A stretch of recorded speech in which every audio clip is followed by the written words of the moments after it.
কবে সৌদি আরবের সাথে বাংলাদেশের বিমান যোগাযোগ চালু হবে, কবে কাতারে পৌঁছাবে বাংলাদেশ বিমানের ফ্লাইট, কুয়েত থেকে আসা যাবে কবে, মালয়েশিয়ায় বিমান খুলছে কবে, মালদ্বীপ থেকে আমরা কিভাবে আসব। এখন কাতার, কুয়েত, জর্ডান, ওমান সহ মূলত মধ্যপ্রাচ্য এবং তার বাইরে মালয়েশিয়া এবং মালদ্বীপের প্রবাসী ভাই বোনেরা কিন্তু এই প্রশ্ন ঘুরে ফিরে করছেন। অনেকেই বিভ্রান্ত হচ্ছেন, এই বুঝি বিমান চলাচল শুরু হচ্ছে। হয়তো অনেক খবরেই আপনারা মনে করতে পারেন যে এমিরেটসের ফ্লাইট চালু হচ্ছে, হয়তো আপনারা এর মধ্যে আসতে শুরু করবেন। অনেকে হয়তো ভাবছেন সৌদি আরব থেকে তো একটি বিশেষ বিমানে গতকালকে 3 শতাধিকের বেশি প্রবাসী বাংলাদেশি তাদেরকে নিয়ে আসা হচ্ছে, আমরা কবে আসতে পারবো। এই অনেকগুলো প্রশ্নের ছোট্ট করে যে উত্তরটি আপনাদের কাছে বলতে চাই সেটি হচ্ছে 30শে এপ্রিল পর্যন্ত সব ধরনের বিমান চলাচল বন্ধ আছে বাংলাদেশ বিমানের। একই সাথে এমিরেটসের কিন্তু পৃথিবীর সবচেয়ে বড় বিমান পরিবহনকারী সংস্থা, তারা তাদের বিমান পরিবহন বন্ধ রেখেছে, শুধু 5টি দেশে নতুন করে খুলেছে। এই 5টি দেশ হচ্ছে ইউরোপের দেশ। সেই দেশগুলোতেও কিন্তু বাইরের কোনো মানুষ এমিরেটসের প্লেনে করে আরব আমিরাতে আসতে পারবে না। এমিরেটসে প্লেনে করে আপনি শুধু আমিরাত থেকে যারা আটকে ছিলেন প্রবাসী ওই দেশের, সেটা ইংল্যান্ড, জার্মানি, ফ্রান্স, বেলজিয়াম, এই দেশগুলো, সুইজারল্যান্ড, এই 5 দেশে শুধু যারা আটকে ছিলেন তারা যেতে পারবেন, বা ইউরোপের অন্য কোনো দেশের নাগরিক যদি মনে করেন তারা যেতে পারবেন। বাংলাদেশ বিমান সহসা চালু হচ্ছে না, সেটি বলেছি যে 30শে এপ্রিল পর্যন্ত তারা বন্ধ রেখেছে। এই সংখ্যা হয়তো বাড়তে পারে, দিনের সংখ্যাটা আরও বাড়বে, অর্থাৎ মের ফার্স্ট উইকের মধ্যে বিমান চলাচল শুরু হচ্ছে না। একই সঙ্গে কুয়েত এয়ারওয়েজ তারা বলছে যে তারা কিছু প্রবাসীদেরকে দেশে ফেরত পাঠানোর জন্য বিশেষ ক্ষমা ঘোষণা করেছে, মূলত তাদেরকে পাঠানোর আয়োজন করছে। এই জন্য তারা বলছে কুয়েত বিমান চলের কথা এর আগে আপনাদেরকে বলেছিলাম গেল কয়েকদিন আগে যে কুয়েত বিমান চালু করছে। সেই বিমানটা কিন্তু বিশেষ বিমান, যে দেশের বেশি প্যাসেঞ্জার বা যাত্রী আছে, যারা বৈধ নয়, তালিকাভুক্ত হয়েছেন, রেজিস্ট্রেশন করেছেন, তাদেরকে ফিরিয়ে আনার জন্য সেই দেশ থেকে হয়তো একটু বিমান যাবে, অথবা কুয়েতেরই একটি বিমানে তাদেরকে পাঠানো হবে। এই খরচ বহন করবে কুয়েত সরকার। ফলে কাতারের পরিস্থিতি, সৌদি আরবের পরিস্থিতি, কুয়েতের পরিস্থিতি, এগুলো বিশেষ ঘটনা। কিন্তু আপনারা বিভ্রান্ত হবেন না। যারা দেশে আছেন তাদেরকেও বলছি, যারা কুয়েত, কাতার, মধ্যপ্রাচ্য, মালয়েশিয়া বিভিন্ন দেশে আছেন তাদেরকেও বলছি, এপ্রিলের 30 তারিখ পর্যন্ত তো নয়ই, মে মাসের প্রথম সপ্তাহের আগে হয়তো, আমি আবারও শব্দটি হয়তো বলছি কারণ এর মধ্যে কোনো একটি দেশে হয়তো বিশেষ পরিস্থিতির কারণে বিমান চালু হতে পারে, কিন্তু সাধারণভাবে আমি বলতে পারি যে করোনা পরিস্থিতি বাংলাদেশে যেভাবে বাড়ছে, সৌদি আরব সহ মধ্যপ্রাচ্যে যেভাবে বাড়ছে, তাতে করে মে মাসের আগে আপনারা কেউ যেতে বা আসতে পারবেন না বিশেষ বিমান ছাড়া। ভিউয়ার্স, আপনাদের সঙ্গে কথা বলছি, এই বিমান যোগাযোগ কবে চালু হচ্ছে সেই প্রশ্নটা এখন কিন্তু আমাদের প্রবাসী ভাই বোনদের মধ্যে সবচেয়ে বেশি, সেই বিষয়টি নিয়ে। যারা আমাদের চ্যানেলের সাবস্ক্রাইব করেছেন তাদেরকে ধন্যবাদ জানাই, আর নতুন করে যারা এসছেন আপনারা সাবস্ক্রাইব করবেন আশা করি। একই সাথে বেল বাটনটি পুশ করে রাখবেন নতুন নতুন আপডেট পাওয়ার জন্য। বলছিলাম প্রবাসী ভাই বোনদের যে উদ্বেগ উৎকণ্ঠা সেই বিষয় নিয়ে, কবে যেতে পারবেন। অনেকের ভিসা হয়েছেন কিন্তু প্লেনের টিকিট কেটেছিলেন, যেদিন যাবেন তার আগে প্লেন বন্ধ হয়ে গেছে। অনেকে আবার ভিসা লাগিয়েছেন, টিকিটও লাগিয়েছেন কিন্তু যেতে পারেননি। আবার অনেকে হয়তো টিকিট কেটেছেন বা অন্যান্য সমস্ত প্রয়োজনও শেষ করেছেন, কিন্তু এখনও আপনার প্রয়োজনীয় কাগজপত্র হাতে এসে পৌঁছায়নি বলে আপনি যেতে পারছেন না, কারণ কাতারের সাথে যোগাযোগ বন্ধ, সৌদি আরবের সাথে বন্ধ, আরব আমিরাতের সাথে বন্ধ, ওমানের সাথে বন্ধ, জর্ডানের সাথে বন্ধ।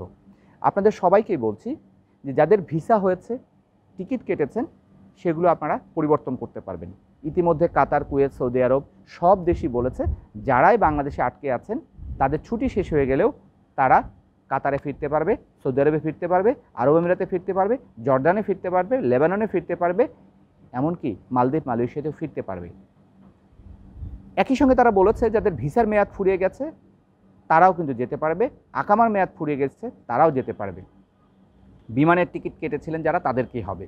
বিমানের টিকিট যারা কেটেছিলেন তাদের কোনো দুশ্চিন্তার কারণ নেই, বিমান যোগাযোগ শুরু হওয়ার পরেই কিন্তু আপনি নতুন করে সেই টিকিটটা যাওয়ার আগে আপনি 3 দিন আগে ঠিক করলে আপনি যেতে পারবেন। প্রশ্ন হচ্ছে এমিরেটস এয়ারলাইন্স কিন্তু 2 বছর মেয়াদ বাড়িয়েছে আপনার টিকিটের, অর্থাৎ আপনি যেদিন টিকিট কেটেছেন সেদিন থেকে 2 বছর আপনি এর মধ্যে আপনি যে কোনো গন্তব্যে যেতে পারবেন। ধরুন আমি আগেও বলেছিলাম যে এমিরেটস সুবিধা দিয়েছে, আপনি কাতারের টিকিট কেটেছেন কিন্তু আপনার কাতারে এখন যাওয়ার প্রয়োজন নেই, আপনি যাবেন কুয়েত, আপনি যেতে পারবেন, কোনো ভাড়া বাড়তি লাগবে না, আপনার টিকিট ক্যান্সেল করার দরকার নেই। এমনকি আপনি এখনই এমিরেটসে গিয়ে আপনার সেই টিকিট কবে কোথায় যেতে চান সেটাও ঠিক করার দরকার নেই, কারণ এমিরেটস বলেছে যেহেতু অনিশ্চয়তার মধ্যে আছে সবাই, আমরা কবে প্লেন চালু করব ঠিক নেই, যার জন্য আপনি এখনই কোনো কিছু করার দরকার নেই। আপনি যখন যাবেন বা যাওয়ার তারিখ ঠিক করবেন, বিমান যোগাযোগ শুরু হলে আপনি তার 3 দিন 4 দিন আগে আপনি আমাদের সাথে যোগাযোগ করলে আপনার এই টিকিট থাকছে, যখনই যেতে চান তখনই আপনি যাওয়ার জন্য আয়োজন করতে পারবেন। এমিরেটসের পাশাপাশি কিন্তু অনেকগুলো দেশ ইতিমধ্যে ভিসার মেয়াদ 1 বছর পর্যন্ত বাড়ানোর ঘোষণাও দিয়েছে। ফলে প্রবাসীদেরকে বলছি, আপনারা উদ্বেগ উৎকণ্ঠায় আছেন, এটি যেমন সত্য, কিন্তু এই মুহূর্তে সবচেয়ে বড় এবং সত্য এবং প্রয়োজনীয় হচ্ছে দেশে এবং বিদেশে করোনা থেকে মুক্ত থাকা, এবং এর জন্য আপনাকে সুস্থ থাকতে হবে। আর আপনাকে সুস্থ থাকার জন্যই একমাত্র আপনি নিরাপদে থাকার জন্যই ঘরে থাকতে হবে, জনসমাগম এড়িয়ে চলতে হবে। প্রবাসী ভাই বোনদেরা আরও কিছু প্রশ্ন করছেন যে আমার ওখানে কাজ শেষ হয়ে গেছে, আমি কি করব। সেই সুবিধাও কিন্তু কিছু কিছু দেশ দিয়েছে, আকামা পরিবর্তনের সুবিধা দিয়েছে সৌদি আরব, কুয়েতে আপনি পরিবর্তন করতে পারবেন। সর্বশেষ গতকাল আরব আমিরাত সরকারের পক্ষ থেকে বলা হয়েছে, আপনি আরব আমিরাতে অবস্থানকালে আপনার ভিসার মেয়াদ 1 মার্চ শেষ হয়ে গেলে বা তারপরে শেষ হয়ে গেলে আপনার কোনো দুশ্চিন্তার কারণ নেই, আপনি 31শে ডিসেম্বর 2020 সাল পর্যন্ত বৈধভাবে আমিরাতে থাকতে পারবেন।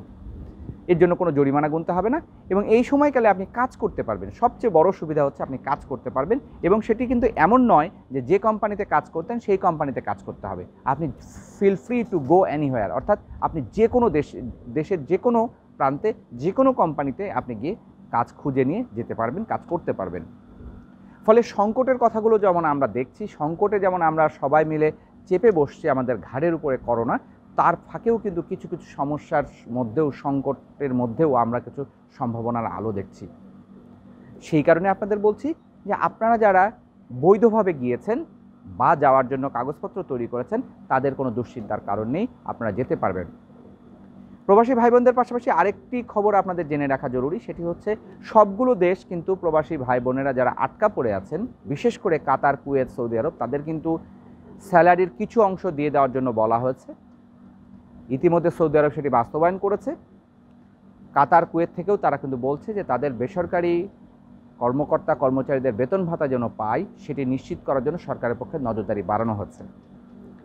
একই সঙ্গে তারা কিন্তু অনেকগুলো সুবিধা দিয়েছে। কুয়েত যেমন বলছে যে যারা অবৈধ তাদেরকে সাধারণ ক্ষমা ঘোষণা করা হচ্ছে, সেই তারিখও কিন্তু 15 এপ্রিল ছিল, মাত্র 5 দিনের জন্য বাংলাদেশিদের জন্য নবায়ন করার সুযোগ দিয়েছিল, সেটি কিন্তু বাড়িয়ে এখন 15 দিন বাড়িয়েছে। অর্থাৎ আগে 15 এপ্রিল শেষ হয়ে গিয়েছিল, সেটি এখন 30 এপ্রিলের মধ্যে আপনি নিবন্ধন করলেই আপনি বাংলাদেশে ফিরে আসতে পারবেন, এবং ফিরে আসার খরচটা বহন করবে কিন্তু কুয়েত সরকার। সেখানে আরও একটি সুখবর, এই খবরগুলি আপনাদের একটু জেনে রাখলে ভালো। অনেকেই বলছেন যে আমি সাধারণ ক্ষমায় ফিরে এসে আমি কি আবার কুয়েত যেতে পারবো? হ্যাঁ, আপনি যেতে পারবেন। কুয়েত সরকার এই ঘোষণাও দিয়েছে, তারা যেমন নিয়ে আসবে, খরচ দেবে, তেমনি আপনি আবার বৈধ ভিসা করে আবার কুয়েতে যেতে পারবেন। এর জন্য সরকারের কোনো বিধিনিষেধ নেই। ফলে সম্ভাবনা আমাদেরকে কিছু কিছু জায়গায় হাতছানি দিচ্ছে, কিছু কিছু জায়গায় কিন্তু আবার সংকটও তৈরি করছে। সেই সংকটটা কি? দক্ষতা এবং যোগ্যতা। বারবার বলছি যে তেল নির্ভর মধ্যপ্রাচ্যের সবচেয়ে বেশি প্রবাসী আমাদের কাজ করে। 1,30,00,000 প্রবাসীর মধ্যে সৌদি আরবে আছে 40 লক্ষ। কাতার, কুয়েত, ওমান মিলিয়ে এই দেশগুলোতে দেখা যাচ্ছে প্রায় 75 লক্ষর মতো মানুষ কিন্তু আমাদের প্রবাসী বাংলাদেশিরা আছে। আপনাদের অনেকেরই হয়তো চাকরি হারানোর একটা শঙ্কার কথা আপনারা ফেসবুক, ইউটিউব বিভিন্ন মাধ্যমে শুনে আছেন। হ্যাঁ, চাকরি হারাতে হবে, কিছু মানুষকে অবশ্যই চাকরি হারাতে হবে, কিন্তু সেই চাকরি কাদের হারাবে? সবার আগে কিন্তু ছাঁটাই হবে বড় পদের বেশি বেতনের মানুষ। তারপরে অনেকগুলো কোম্পানি, ছোট কোম্পানি লকডাউন হয়ে যাবে, সেখানে ছোট বড় সব কোম্পানি হয়তো বা বন্ধ হয়ে যাবে। কিন্তু এর মধ্যেও কিন্তু আবার নতুন করে কিছু কিছু জায়গায় তৈরি হবে। কারণ আপনারা জানেন যে বিশ্ব অর্থনীতি যেভাবে পরিবর্তন হয়েছে, এই করোনা কাল কেটে গেলেই নতুন করে আবার সব কিছু কাজ শুরু হবে। একসঙ্গে সমস্ত কর্মকাণ্ড যা বন্ধ ছিল সব শুরু হয়ে যাবে। অর্থাৎ তখন কিন্তু প্রচুর মানুষের প্রয়োজন হবে। যেমন ইতিমধ্যে হয়তো আপনারা বলছেন যে কিসের ভিত্তিতে আমি এই কথা বলছি গেল 10 বছরের এই অর্থনীতি নিয়ে সাংবাদিকতা করার অভিজ্ঞতার জায়গা থেকে বলছি, আন্তর্জাতিক পরিস্থিতি অ্যানালাইসিস করেই আপনাদেরকে বলছি। যেমন মালয়েশিয়া, তারা কিন্তু লকডাউনের মধ্যে অনেকগুলো কোম্পানি খুলে দিয়েছে। তারা বলছে যে কোনো কোম্পানি বন্ধ করবে না, কোম্পানিকে নিরাপদে কাজ করার মতো পরিবেশ তৈরি করতে হবে, সরকার সেখানে সহযোগিতা করবে, শ্রমিকদের করোনামুক্ত রাখতে হবে, দেশের অর্থনৈতিক উৎপাদনকে অব্যাহত রাখতে হবে। ফলে সংকটের মধ্যেও মালয়েশিয়া কিন্তু তার কোম্পানিগুলোকে সচল রাখার জন্য প্রয়োজনীয় ব্যবস্থা নিয়েছেন, এবং এই সমস্ত ব্যবস্থা নেওয়ার কারণেই কিন্তু মালয়েশিয়াতে এখন একটি ভালো খবর হচ্ছে পৃথিবীর এখন চীনের পরে যে দেশটি সবচেয়ে বেশি নিজেদেরকে নিয়ন্ত্রণ করতে পেরেছে, ইউরোপের কথা যদি আমি বাদ দিই, জার্মানি আছে, জার্মানি অনেক ভালো করছে, তার বাইরে যে দেশটি হচ্ছে মালয়েশিয়া। সবাই মালয়েশিয়া নিয়ে উদ্বিগ্ন ছিল, কারণ মালয়েশিয়াতে কিন্তু প্রচুর বাংলাদেশি আছে যারা কিন্তু না খেয়ে অনেকটা দিন তাদেরকে কাটাতে হয়েছে, কারণ এই করোনার প্রথম ধাক্কায় সেটিও কাটিয়ে উঠেছে। বাংলাদেশের অ্যাম্বাসির পক্ষ থেকে সহায়তা করা হচ্ছে, ইতিমধ্যে বাংলাদেশ অ্যাম্বাসি থেকে কিছু টাকা পয়সা পাঠানো হচ্ছে। কুয়েতের মালয়েশিয়াতে অবস্থানরত প্রবাসী বাংলাদেশিদের কয়েকটি গ্রুপ, তারা কিন্তু প্রবাসীদের সহযোগিতা করেছে, এমনকি মালয়েশিয়ার সরকারও সহযোগিতা করেছে। হয়তো এটি যখন আপনারা শুনছেন তখন হয়তো বলবেন যে ঢাকায় বসে কিভাবে মালয়েশিয়ার ওই শ্রমিকদের দুঃখ কষ্ট আপনি অনুভব করছেন। হ্যাঁ ভিউয়ার্স, আপনাদের দুঃখ কষ্ট হয়তো পুরোটা অনুভব করতে পারছি না, কিন্তু এইটুকু বুঝতে পারছি এই দুর্যোগটা এমন একটা দুর্যোগ, একসঙ্গে সমস্ত জায়গায় আক্রমণ করেছে, ফলে অনেকেরই কষ্ট হচ্ছে। অনেকেই আগে যেভাবে 3 বেলা খেতেন সেখানে হয়তো 3 বেলা এখন ভালো খাবার পাচ্ছেন না, 2 বেলা খেতে হচ্ছে। এই সংকট কিন্তু শুধু আপনার না, মালয়েশিয়ার শ্রমিকের যেমন আছে, মালয়েশিয়া প্রবাসীদের যেমন আছে, মালদ্বীপের যারা আছে, আপনার কাতার, কুয়েত, ওমান সবখানেই আছে। কারণ আগে যে যোগাযোগ ব্যবস্থাটা ছিল, খাবার হয়তো আছে, আপনি টাকা দিয়ে কিনে খেতে পারবেন, কিন্তু খাবার কেনার দোকানটা দূরে, যেখানে আপনি গিয়ে খাবারটা কিনে আনতে গেলেও যে যোগাযোগ ব্যবস্থা সেটি বন্ধ আছে। এই সমস্ত কারণে কিন্তু ভোগান্তি হচ্ছে। এর মধ্যেও এই দুর্যোগেও কিছু মানুষ তো মানুষের পাশে দাঁড়াচ্ছে। মালয়েশিয়াতে দেখেছি প্রবাসীরা দাঁড়িয়েছে, কাতারে দাঁড়িয়েছে, কুয়েতে দাঁড়িয়েছে, সৌদি আরবে দাঁড়িয়েছে। হ্যাঁ, এই সংখ্যা তো কম, নিঃসন্দেহে সংখ্যাটা কম। এত মানুষকে 2-3 জন, 4 জন বা 4টা-5টা গ্রুপ মিলে খাওয়ানো সত্যি কঠিন। হ্যাঁ, তাও সম্ভব ছিল যদি পরিস্থিতিটা স্বাভাবিক থাকতো, ওনারাও যেতে আসতে পারতেন। তো সেই জায়গায় দাঁড়িয়ে বলছে যে আপনাদের দুশ্চিন্তা আছে, পাশাপাশি কিন্তু আবার সুখবরগুলো ছোট ছোট করে আসছে, যেগুলো কিন্তু আপনাদেরকে আমরা প্রতিদিনই চেষ্টা করি নতুন খবর পাওয়া মাত্র তুলে ধরার। তার মধ্যে একটি খবর তো আপনাদেরকে বলেছি যে আপনি আমিরাতে 2 বছর, 1 বছর যেমন আমিরাত চিকিৎসার যেমন মেয়াদ বাড়িয়েছে, তেমনি ভিসার মেয়াদও যাদের ফুরিয়ে গেছে তারা 1 বছর থাকতে পারবে। ইকামা পরিবর্তনের সুযোগ দিয়েছে সৌদি আরব। আপনি কুয়েত, সেখানে কিন্তু মালিকানা পরিবর্তনের সুযোগ দিয়েছে। এখন যে দেশটির কথা খুব কম আসে সেটি হচ্ছে ওমান এবং বাহরাইন। গতকালকে বাহরাইনের খবর দেখছিলাম, সেই দেশটির কিন্তু সরকারের পক্ষ থেকে বলা হয়েছে বেসরকারি শ্রমিকরা যাতে বেতন পায়, বেসরকারি কর্মকর্তার জন্য বেতন পায়, সে বিষয়টি নিশ্চিত করতে কিন্তু বলা হয়েছে। লেবাননের কথা যদি বলি, লেবাননে কিন্তু করোনা আক্রান্ত রোগীর সংখ্যা আছে, সেখানেও প্রবাসী ভাই বোনেরা আছে। অনেকেই বলছেন কবে আসতে পারবো। এই মুহূর্তে লেবানন থেকে আসতে পারবেন না, আপনি জর্ডান থেকেও আসতে পারবেন না, কারণ পরিস্থিতিতে কেউই রিস্ক নিতে চাচ্ছে না। হ্যাঁ, মাঝখানে একটি ছোট্ট সুখবর আছে, সেটি আমি বলছি। সেটি হচ্ছে শারজা বিমানবন্দর যেটি আছে আরব আমিরাতের যে 3টি গুরুত্বপূর্ণ শহর, তার মধ্যে একটি হচ্ছে শারজা। এই শারজার বিমানবন্দর একটি আছে, সেই বিমানবন্দর কিন্তু প্রস্তুত করা হয়েছে সব ধরনের, বিমানবন্দর কর্তৃপক্ষই বলেছে যে সব ধরনের বিমান চলাচল করার জন্য যে ধরনের প্রয়োজনীয় ব্যবস্থা নেওয়া দরকার সেইটি আমরা নিয়েছি। যে কথাটি বলছিলাম আরব আমিরাতের কথা, আরব আমিরাতের যে রেসিডেন্সি অ্যান্ড ফরেন অ্যাফেয়ার্স, অর্থাৎ সেই দেশে অবস্থানত প্রবাসী এবং বৈদেশিক দেখাশোনা করবার যে দপ্তর, সেই দপ্তরের প্রধান মহাপরিচালক মেজর জেনারেল মোহাম্মদ আহমেদ আল মারি, তিনি বলেছেন যে আমরা সমস্ত কিছু রেডি করছি, পর্যায়ক্রমে সমস্ত কিছুকে ঠিক করে দেওয়া। প্রবাসী যারা দেশে ফিরে যেতে চান তাদেরকে আমরা ফেরানোর জন্য ব্যবস্থা নিচ্ছি, কিন্তু এই ব্যবস্থা নিতে গিয়েও আমরা প্রয়োজনীয় অনেকগুলো কাজ করতে হচ্ছে, যার একটি হচ্ছে মেডিকেল টেস্ট। তারপরে তার সেফটি হিসাবে তাকে গ্লাভস, মাস্ক পরিহিত করে নির্দিষ্ট ব্যবস্থাপনার মধ্য দিয়ে তারা নিয়ে যেতে চায়, এই জন্য সময়টি তারা নিচ্ছেন। তাহলে আমি বলছি যে সামাজিক যোগাযোগ মাধ্যমে অনেক খবর হয়তো আপনারা পেয়ে থাকবেন, যে সবগুলো খবর ঠিক না বেঠিক সেটি একটু যাচাই করাও সময় হয়েছে।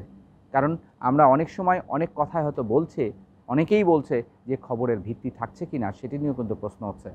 যেমন একটি খবর আপনাদেরকে বলে রাখি, ইতিমধ্যে ভারতের কয়েক হাজার প্রবাসী কিন্তু বিভ্রান্তির শিকার হয়েছে, কারণ ওখান থেকে একটা ফেক নোটিশ, অর্থাৎ একটা মিথ্যা একটা নোটিশ জারি করা হয়েছে যে ভারতীয় প্রবাসীদেরকে কোনো দেশ থেকে আর ফিরিয়ে আনবে না। এই ধরনের একটা নোটিশ সামাজিক যোগাযোগ মাধ্যমে ছড়িয়ে দেওয়া হয়েছে। এটি নিয়ে কিন্তু ভয়ঙ্কর রকমের উদ্বেগ, উৎকণ্ঠা জন্ম দিয়েছে ভারতের প্রবাসী শ্রমিকদের মধ্যে, যারা বিশেষ করে মধ্যপ্রাচ্যের আরব আমিরাত, সৌদি আরব, কাতার, কুয়েতে অবস্থান করছিলেন। আমিরাটসে এই ঘটনাটি ঘটেছে এবং আমিরাট সরকার পরবর্তীতে ভারত সরকারের সাথে যোগাযোগ করেছে এবং দুই সরকারই বলেছে যে এটি আসলে একটি উদ্দেশ্যপ্রণোদিতভাবে কেউ করেছে। যার ফলে আপনাদেরকে বলছি যে ভারতে পৃথিবীর মধ্যে সবচেয়ে বেশি কিন্তু প্রবাসী শ্রমিক যে রেমিটেন্স পাঠায়, সেই রেমিটেন্স আয় করে ভারত $72 বিলিয়ন মতো, এরপরে চীন $60 বিলিয়ন মতো, পাকিস্তানও কিন্তু 19 থেকে 20 বিলিয়ন 21 বিলিয়ন ডলার তারা রেমিটেন্স পায়, আমরাও পাই। প্রশ্ন হচ্ছে আমাদের এই রেমিটেন্স প্রেরণকারী ভাই বোনদের নিরাপত্তা নিশ্চিত করতে হবে, তাদেরকে সুরক্ষাই দিতে হবে। কোনো ধরনের গুজব, কোনো ধরনের সামাজিক যোগাযোগ মাধ্যমের প্রোপাগান্ডায় আপনারা কান না দিয়ে নিজে সুস্থ থাকুন। যে যাওয়াটা ছিল আপনার হয়তো মার্চ মাসে, এপ্রিল মাসে, মে মাসে, সেটি হয়তো 3 মাস পিছিয়ে যাবে। এই 3 মাসে বাড়িতে থাকতে আপনার কষ্ট হবে। নিঃসন্দেহে আপনার বাড়িতে হয়তো যে জমি বিক্রি করেই, কারণ আমাদের প্রবাসী ভাই বোনরা যারা যান তারা কিন্তু পরিবারের একটা সহায় সম্পদ বিক্রি করেই তাকে যেতে হয়। তারপরেও বলছি যে এই সংকটটা আপনি 3 মাস কষ্ট করে কাটিয়ে আপনি সুস্থ থাকলেই, আপনার পরিবারকে সুস্থ রাখতে পারলে আপনি কিন্তু 3 মাস পরে গিয়ে আবারও সেই নতুন পৃথিবী, করোনামুক্ত পৃথিবীতে কিন্তু আপনি নতুনভাবে কাজের সুযোগ পাবেন। ফলে সিদ্ধান্তটা কিন্তু আপনার। এখন অনেকেই আসতে চাইছেন, যে কথাটি আগেও বলেছি যে অনেকেই বলছেন যে আমি সৌদি আরব থেকে আসতে চাই, কবে আসতে পারবো? এখন সৌদি আরব থেকে এলেই কিন্তু আপনাকে ওই দেশের মেডিকেল পরীক্ষা দিয়ে যেমন আসতে হবে, তেমনি দেশে এসেও কিন্তু 14 দিন কোয়ারেন্টাইনে থাকতে হবে। তারপরে 14 দিন পরে আপনি এখান থেকে তার নিজের গ্রামের বাড়িতে আপনি ফিরতে পারবেন। এই ফেরাটাও কিন্তু খুব সহজ নয়, কারণ রাস্তাঘাট, গাড়ি ঘোড়া সমস্তটা বন্ধ। বিশেষ করে বাংলাদেশে এখন রেড অ্যালার্ট জারি করা হচ্ছে করোনা পরিস্থিতির কারণে, যেখানে বলা হচ্ছে সারা দেশ ঝুঁকিপূর্ণ। ফলে এলেই আপনি সাথে সাথে যেতে পারবেন না। বাংলাদেশে এসেছেন, আপনার প্রিয়জনকে, আপনার ছেলে মেয়ে, পরিবারের অন্য সদস্য, স্বামী বা স্ত্রী, বাবা মা, আপনি বাংলাদেশে এসেছেন সৌদি থেকে, বাংলাদেশে এসেছেন সেই মরুর দেশ আরব আমিরাত, Qatar, Kuwait, Jordan, Lebanon, Iran, Iraq থেকে, কিন্তু 14 দিন ঢাকায় থাকতে হবে। আপনি কিন্তু পরিবারের সাথে ফোনে যোগাযোগ করতে পারবেন, কিন্তু আপনি যেতে পারবেন না, কারণ দেশের এই প্রয়োজনে আপনার কোয়ারেন্টাইনে থাকতেই হবে। কারণ আপনি সুস্থ রাখতে হলে কিন্তু আপনার পরিবার আর আক্রান্ত হবে না। এখন পর্যন্ত খেয়াল করুন, করোনার যারাই আক্রান্ত হচ্ছে তারা কিন্তু নিয়ম মানেনি বলে আক্রান্ত হচ্ছে, এবং সে সবার আগে কিন্তু আক্রান্ত করেছে তার পরিবারের ছোট্ট সদস্য, তার প্রিয়তম স্ত্রী বা স্বামীকে, তার প্রিয়তম বাবা বা মাকে। ফলে আপনাদেরকে বলছি যে যারা সৌদি আরব থেকে আসার খবরে আরও নতুন করে জানতে চাচ্ছেন আমরা কবে ফিরতে চাই, আপনারা অনুরোধ করব এখনই ফেরার দরকার নেই। যে পরিস্থিতিতে আছেন সেখানে একটু ভালো থাকার চেষ্টা করুন। সৌদি থেকে আরও কিছু প্রবাসী বাংলাদেশিকে তারা ফেরত পাঠাবে। আমরা শুনেছি যে এই সংখ্যাটা হয়তো মধ্যপ্রাচ্য জুড়ে হয়তো 10,000-এর মতো হতে পারে যারা অবৈধভাবে বসবাস করছেন। 10,000 শুনে হয়তো আপনাদের মনে হবে যে সংখ্যাটি আসলে অনেক বড় নয়। কুয়েতে 11 থেকে 15 এপ্রিল এই 5 দিন সাধারণ ক্ষমার জন্য যে নিবন্ধন হয়েছিল, সেখানে অবৈধভাবে বসবাসরত, অবৈধ বলছি এইভাবে কারণ তারা হয়তো ফ্রি ভিসায় গিয়েছেন, অথবা তারা কোনো কাজে গিয়েছেন, সেই কাজের শেষ হয়ে গেছে মেয়াদ, বা তার আকামা নেই, আইডি নেই, আইডির মেয়াদ নবায়ন করতে পারেনি পয়সার অভাবে, সেই কারণে তারা অবৈধ হয়ে গিয়েছেন। এই অবৈধ শ্রমিক কিন্তু নবায়ন করতে 4,000-এর বেশি, শুধু কাতারে শুধু কুয়েতে 5 দিনের। তাহলে সেই সংখ্যাটা এখন কত হবে আপনি হিসাব করেন। 11 এপ্রিল থেকে 15 এপ্রিল 5 দিনে 5,000 নিবন্ধন করেছেন, এবং এই সংখ্যাটা এত বেশি, সেই কারণে কিন্তু কুয়েত সরকার সিদ্ধান্ত নিয়েছে যে এই নিবন্ধনের তারিখ 15 দিন বাড়ানো হচ্ছে বাংলাদেশিদের জন্য। ফলে এই সংখ্যাটা কুয়েতেই যদি 5 থেকে 7,000 হয়, তাহলে সৌদি আরবে কত হবে? সৌদি আরবে ফ্রি ভিসায় যারা গিয়েছেন এরকম মানুষের সংখ্যা অসংখ্য। সুতরাং তাদেরকেও আনতে হবে। এই ফিরিয়ে আনার কাজটা বাংলাদেশ সরকার করছে পর্যায়ক্রমে, কারণ একবারে সবাইকে এনে হোম কোয়ারেন্টাইন দেওয়ার মতো সুযোগ কিন্তু আমাদের দেশে নেই, সেই ব্যবস্থাপনা নেই। মাত্র 400 জন বা 500 জনকে কিন্তু হোম কোয়ারেন্টাইন করার মতো প্রাতিষ্ঠানিক আয়োজন আছে হজ ক্যাম্পে। ফলে প্রবাসী ভাই বোনদের বলছি, সৌদি আরব থেকে যারা আসতে চান আপনারা একটু অপেক্ষা করুন। কষ্ট আছে আপনাদের, থাকার কষ্ট, খাওয়ার কষ্ট এই পরিস্থিতির মধ্যে। এই কারণ সৌদি আরব কিন্তু কারফিউ বলবৎ রেখেছে, এবং শুধু তাই নয়, এই দেশগুলোর পরিস্থিতিতে একটু নাজুক সেটি কিন্তু বোঝা যায় যে কতটা পরিস্থিতি নিয়ন্ত্রণ করতে চায় তারা, বলে এখনই রমজান মাস শুরুর আগেই তারাবির নামাজ কিন্তু ঘরে পড়ার জন্য তারা বাধ্যতামূলক নোটিশ দিয়েছে। এটি আরব আমিরাত দিয়েছে, সৌদি আরব দিয়েছে, কাতার, কুয়েত তারাও বলছে যে এই মুহূর্তে মসজিদে যেয়ে প্রার্থনা করা, কিংবা গির্জায় গিয়ে উপাসনা করা, কিংবা মন্দিরে গিয়ে পুজো করার মতো, অর্থাৎ কোনো সামাজিক হোটেল, ক্লাব, রেস্টুরেন্ট যেমন যাওয়া নিষিদ্ধ, তেমনি এখন বলছে যে সবার স্বার্থে, সবার প্রয়োজনে মসজিদ, মন্দির, গির্জা প্রার্থনা করতে না গিয়ে ঘরে বসেই আপনি প্রার্থনা করুন। ঘরে বসেই আপনার যে সৃষ্টিকর্তা, যিনি তারাবির নামাজ পড়ছেন, আপনি ঘরেই পড়ুন, মনোযোগ দিয়ে পড়ুন। যিনি হিন্দু ধর্মের আপনি প্রার্থনা করতে চান, আপনি ঘরে বসেই প্রার্থনা করুন, পূজা করুন। যিনি খ্রিস্টান ধর্মের আপনি উপাসনা করতে চান, আপনি ঘরে বসে উপাসনা করুন। আপনারা হয়তো বাংলাদেশের প্রয়োজন থেকে আপনারা হয়তো মনে করতে পারেন আরব আমিরাতে কতই বা মুসলিমের বাইরে মানুষ আছে। গোটা পৃথিবীর হাব বলা হয়, বাণিজ্যিক হাব হচ্ছে দুবাই বা আরব আমিরাত। সেখানে অসংখ্য শ্রীলঙ্কান লোক আছেন, মালদ্বীপের আছে, ইন্দোনেশিয়ার আছে, ভারতের আছে, পাকিস্তানের আছে, নেপালের আছে, বিভিন্ন দেশের আছে, বাংলাদেশের তো আছেই। যার ফলে বিভিন্ন ধর্মের মানুষের মিশ্রণে কিন্তু এই দেশটি পরিচালিত হচ্ছে, যেখানে অসংখ্য মানুষের শ্রম দিয়েই কিন্তু আরব আমিরাত দাঁড়িয়েছে। সেই জন্য কিন্তু আগের ভিডিওতে বলেছি বা একটু আগেও বলেছি যে আরব আমিরাত সরকারের পক্ষ থেকে বলা হচ্ছে প্রবাসী যারা কাজ করেন আমাদের দেশে তাদেরকে আমরা সম্মান জানাই, স্যালুট দিয়েছে তারা। এই স্যালুট দিয়েছেন কিন্তু দেশটির রেসিডেন্সি অ্যান্ড ফরেন অ্যাফেয়ার্স এই যে বিভাগ আছে সেই বিভাগের মহাপরিচালক একজন মেজর জেনারেল মোহাম্মদ আহমেদ আল মারি। ফলে এটি একটু রাষ্ট্রীয় আয়োজন কিন্তু, এবং তারা কিন্তু বলছে যে সেই সম্মানটা তারা দিতে চায়, সম্মানের পাশাপাশি যতটুকু সম্ভব তারা সর্বাত্মক সহযোগিতা করতে চায়। ভিউয়ার্স, অনেক সংকটের মধ্যেও আমরা বাংলাদেশে আছি, ভালো থাকার চেষ্টা করছি। প্রবাসে যারা আছেন, কাতার হোক, কুয়েত হোক, জর্ডান হোক, লেবানন হোক, কিংবা ওমান হোক, সৌদি আরব কিংবা আপনার মালয়েশিয়া কিংবা মালদ্বীপ, আপনারা এখনই বাংলাদেশে ফিরতে পারবেন না। আপনাদের ফিরতে হয়তো অপেক্ষা করতে হতে পারে মে মাসের প্রথম সপ্তাহ পর্যন্ত। আবারও বলছি, কেউ কেউ হয়তো বলছেন যে এইভাবে কেন কথা বলছেন। বলছি এই কারণে, কারণ করোনার পরিস্থিতি কোন দিকে যাচ্ছে সেটি আমরা এখনই বলতে পারছি না, কারণ বাংলাদেশেই লাফিয়ে লাফিয়ে বাড়ছে করোনা রোগীর সংখ্যা। তো সেই কারণে আপনাদের বলছি, আপনারা সুস্থ থাকেন, সুন্দর থাকেন, ভালো থাকেন। যখনই পরিস্থিতি খুলবে তখনই কিন্তু আপনি যেতে পারবেন, হাসি মুখে যেতে পারবেন, নিশ্চিন্তে যেতে পারবেন, দুশ্চিন্তা মুক্ত হয়ে গিয়ে কাজ শুরু করবেন। কাজ শুরু করে চাকরির বেতন পাবেন, সেই বেতন দেশে পাঠিয়ে আপনার পরিবারের প্রিয় মানুষের মুখ উজ্জ্বল করবেন, তার জীবনযাপনের খরচ যোগাবেন। এর মধ্য দিয়ে বাংলাদেশ পাবে রেমিটেন্সের মধ্য দিয়েই কিন্তু আমাদের বৈদেশিক মুদ্রার রেজাল্ট শক্তিশালী হবে। ততক্ষণ পর্যন্ত আপনারা ভালো থাকবেন। আর যে দেশেই অবস্থান করুন না কেন, সেই দেশের সরকারের যে বিধিনিষেধ আছে করোনা থেকে মুক্ত থাকার, সেটি অবশ্যই মেনে চলবেন, এই অনুরোধ করছি। সবাই ভালো থাকবেন। যাবার আগে বলছি, আমাদের চ্যানেলটি সাবস্ক্রাইব করতে ভুলবেন না।